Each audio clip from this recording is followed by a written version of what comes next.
has no bearing on an impeachable offense. And the Senate today, if it wanted to, could institute articles of impeachment against Anthony Fauci, for which he would actually ultimately be liable. And why would that be important? Well, it'd be important because on 5 occasions, he has perjured himself in front of Congress, where he has said he did not do gain-of-function research, despite the fact that in October of 2014, in a letter written from NIAID to the University of North Carolina, Chapel Hill, he specifically says Ralph Barrick's work with the Wuhan Institute of Virology Virus 1. Listen to what I just said.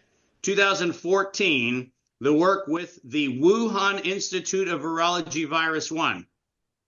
Does that cause anybody a little tiny tadpole of concern that in 2014 he was weaponizing the Wuhan Institute of Virology Virus 1 by name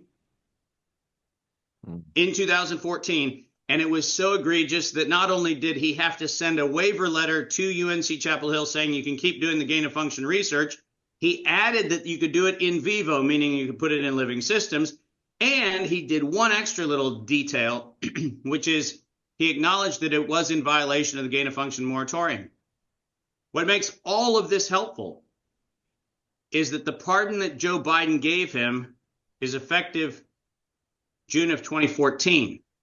There are some people that say it could go to January of 2014, depending on what you read. But the great news is Ralph Barrick and that project and NIAID's funding for the project started, are you ready for this, in 2013, which means the crime that led to the terrorism that led to the world shutting down is not subject to the pardon. So whether we go down the pathway of the impeachable offense argument with the United States Senate, whether we go down the pathway of the racketeering leading to domestic terrorism, leading to global murder, the fact of the matter is this pardon is an admission of guilt of a crime according to the Burdick principle laid down in 1915. It's an admission of the guilt for the crime. Its acceptance is tantamount to, are you ready for this? The admission and acceptance of a confession. That's what it actually says in the Burdick ruling in 1915. So the great news is this is a terrible day to be Bill Gates. This is a terrible day to be Jeremy Farrar at the Wellcome Trust.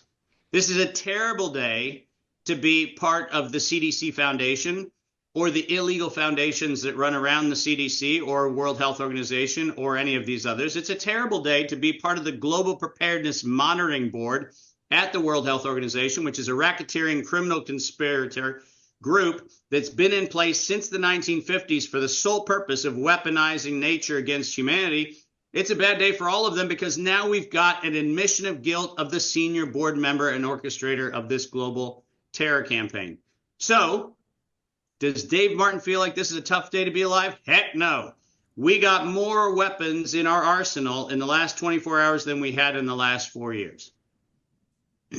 Before we go any further into this, we're going to unpack